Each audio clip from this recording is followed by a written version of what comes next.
প্রথম পরিচ্ছেদ বন্দে অহং গৌরীণ ভক্ত ন্যাস অবতারণং তৎপ্রকাশং তেজ শ্রীকৃষ্ণ চৈতন্য জ্ঞানম।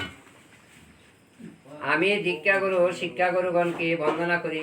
শ্রী বাসাদি ঈশ্বরের ভক্তগণ, শ্রী অদ্বৈত আচার্য প্রমুখ ঈশ্বরের অবতারগণ, শ্রী নিত্যানন্দ প্রমুখ ঈশ্বরের প্রকাশগণ, শ্রী গদাধর পণ্ডিত প্রমুখ ঈশ্বরের শক্তিগণ এবং শ্রীকৃষ্ণ চৈতন্য নামক স্বয়ং ঈশ্বরকে বন্দনা করি। প্রথম শ্লোকে স্বয়ং ঈশ্বর শ্রীকৃষ্ণ চৈতন্যের বন্দনার সঙ্গে গুরুগণের বন্দনা করা হয়েছে, কারণ গুরুদেব প্রসন্ন হলেই ভগবান প্রসন্ন হন। হয়েছে গুরু কৃপাহি কেবলম। গুরু যদি কৃপা করে, ভগবান কৃষ্ণ কৃপা না করলেও চলে। এটা শাস্ত্রের কথা, বেদের কথা। তা কইছে যে প্রথমে আমি গুরুকে বন্দনা করলাম, গুরু কৃপা, তাহলে ভগবত কৃপা সুলভ হয়। ভগবানের কৃপাটা সুলভে পাওয়া যায়, অতি সহজে পাওয়া যায় গুরুকে আরাধনা করলে। শ্রী ভগবান বলেছেন অহং ভক্ত পরাধীন, সুতরাং তিনি সতত ভক্তের অধীন। ভগবান বলছে অহং ভক্ত পরাধীন, আমি ভক্তের পরাধীন। ভক্ত আমাকে যেভাবে চালায় সেইভাবে আমি চলি। তাই ভক্তগণ যাকে কৃপা করতে ইচ্ছুক, ভগবান তাকেই কৃপা করেন। ভক্তরা যাকে কৃপা করে, ভগবানও তাকে কৃপা করে। ভগবান এজন্য ভগবত ভক্ত বৃন্দের কৃপালাভের অভিপ্রায়ে ভক্তগণের বন্দনা করা উচিত। হয়েছে ভক্তরারও বন্দনা করতে হয়। শ্রীকৃষ্ণ চৈতন্য নিত্যানন্দ বন্দনা। বন্দে হং কৃষ্ণ চৈতন্য নিত্যানন্দই সহদতই গৌরালয় পুষ্প ভৈতই চিত্র পৌথ তমাধৈ। অর্থাৎ গৌর দেশরূপ উদয় পর্বতে একই কালে আবির্ভূত চন্দ্র সূর্যের ন্যায় আশ্চর্য পরম মঙ্গলদাতা অজ্ঞান অন্ধকার নাশক শ্রীকৃষ্ণ চৈতন্য এবং শ্রী নিত্যানন্দকে বন্দনা করি।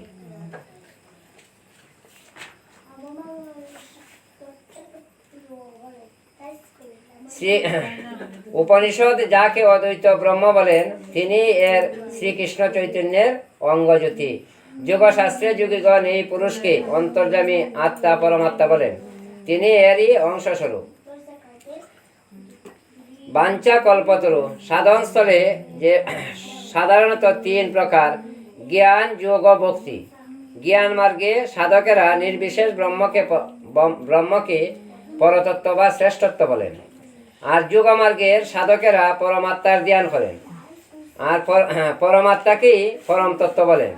ভক্তি মার্গের সাধকেরা ভক্তি দ্বারা ভগবানের ভজনা করে। হয়েছে মার্গ হচ্ছে তিনটা, রাস্তা তিনটা না, জ্ঞান মার্গ, যোগ মার্গ, ভক্তি মার্গ।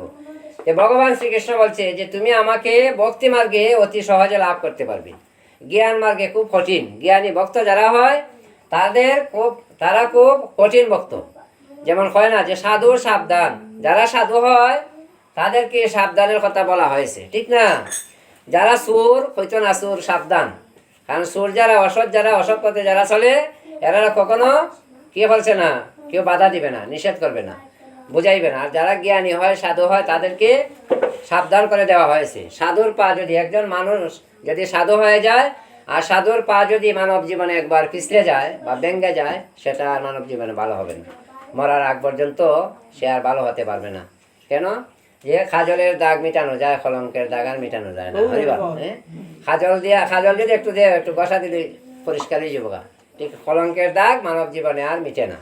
তাই বলছে সাধু হও, সাধু সেজো না। মালা তিলক বেশভূষণা লোক দেখাইয়া লাভ হবে না। মালা তিলক দইরা দিলাম, বেশভূষা ফললাম, চরিত্র ঠিক করলাম না, এই সাধুর গুণ হবে না। এই সাধু হইও না। কইছে সাধু হও, সাধু সাজ্য না। মনের ভিতরে রাখো, মালা তিলক যা আছে মনের ভিতরে তুমি রাখো, আমারে ডাকো, তাহলে তুমি সাধু হতে পারবে। হরিবল। এরপরে কইছেন বহুকাল পর্যন্ত পূর্বে বা যা অর্পণ করা হয়নি, সেই উন্নত উজ্জ্বল রসময়ী নিজস্ব ভক্তি সম্পদ দান করবার জন্য তিনি কৃপা করে এই কলিযুগে অবতীর্ণ হয়েছেন। কইছে সত্য ত্রেতা তারপরে যা পাওয়া যায়নি, এই জিনিসটা দিবার লাগি মহাপ্রভু কি করছেন, কৃপা করে অবতীর্ণ হয়েছেন। প্রেমময়ী স্বর্ণ থেকে অতি উজ্জ্বল দ্বিতীয় সম্পন্ন সেই সচির নন্দন গৌর হরি আপনাদের হৃদয় কন্দরে সর্বদা প্রকাশিত হন। সত্য ত্রেতা দাপরের ন্যায় বহু কাল পর্যন্ত ভগবান শ্রীকৃষ্ণ তার ভক্তি সম্পত্তি দান করেনি। স্বয়ং ভগবান শ্রীকৃষ্ণ এক কল্পে অর্থাৎ ব্রহ্মার একদিনে একবার জগতে অবতীর্ণ হন। যে দাপরে তিনি ব্রজে অবতীর্ণ হয়ে লীলা বিলাস প্রকাশ করেন, ঠিক তার পরবর্তী কলিতেই তিনি শ্রী রাধার ভাবকান্তি অঙ্গীকার করে শ্রী শ্রী গৌর সুন্দর রূপে অবতীর্ণ হয়ে অতি সুদুর্লভ কৃষ্ণ প্রেম ভক্তি সম্পত্তি ব্রজ প্রেম দান করেন। কিন্তু তারপরে এবং বর্তমান কলির পূর্বে এই সুদীর্ঘকাল সেরূপ প্রেমভক্তি আর দান করেনি। পুনরায় এই কলিতে সেই লুপ্ত প্রায় উন্নত উজ্জ্বল রসময়ী শৃঙ্গার ও মধুর ভাব সম্পন্ন প্রেম ভক্তি কলিহত জীবের মধ্যে বিতরণের জন্য স্বয়ং ভগবান শ্রীকৃষ্ণ কৃপাপূর্বক শ্রী শ্রী গৌর সুন্দর রূপে অবতীর্ণ হয়েছেন। ভগবান শ্রীকৃষ্ণ কৃপাপূর্বক নিজে করুণা কইরা নিজে দয়া কইরা আইসুন আমরা রে কি করতো উদ্ধার করার লাগি। শ্রী শ্রী গৌর সুন্দরের বিতরিত বস্তুকে উন্নত এবং উজ্জ্বল রস বলা হয় কেন? হয়েছে এটাকে উজ্জ্বল রস কেন বলা হয়? উন্নত অর্থাৎ সর্বশ্রেষ্ঠ রস হলো মধুর রস। সর্বশ্রেষ্ঠ রস কোনটা? মধুর রস। এরপর এটা রেখে উন্নত রস কয়। ব্রজেন্দ্র নন্দন শ্রীকৃষ্ণ ব্রজে চার ভাবের ভক্তের প্রেমরস আস্বাদন করেছেন। হয়েছে ব্রজেন্দ্র নন্দন শ্রীকৃষ্ণ ব্রজে গিয়ে কি করছে? চার ভাবে রস আস্বাদন করছেন। এই চারিভাবে যে রসটা আস্বাদন করছেন, এই চারিভাবে কি কি? দাস্য সৈক্য বাৎসল্য মধুর, চারটা। দাস্যভাবে, বাৎসল্যভাবে, সখ্যভাবে আর মধুরভাবে, এই চারভাবে রস আস্বাদন করছেন।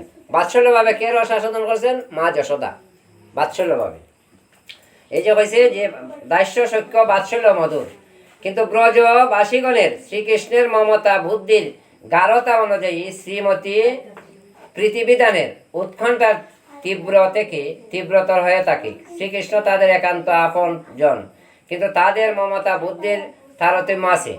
তাই দাস্য অপেক্ষা সখ্য অপেক্ষা বাৎসল্য অপেক্ষা মধুর, মমতা বুদ্ধির তীব্রতা বেশি। শ্রীকৃষ্ণের রস আস্বাদনের কারকতা হচ্ছে প্রেম অবশ্যতা বেশি। এই কারণে দাস্য অপেক্ষা সখ্য অপেক্ষা বাৎসল্য এবং বাৎসল্য অপেক্ষা মধুর ভাব উন্নত। মধুর রসের আরেকটি নাম হচ্ছে শৃঙ্গার রস।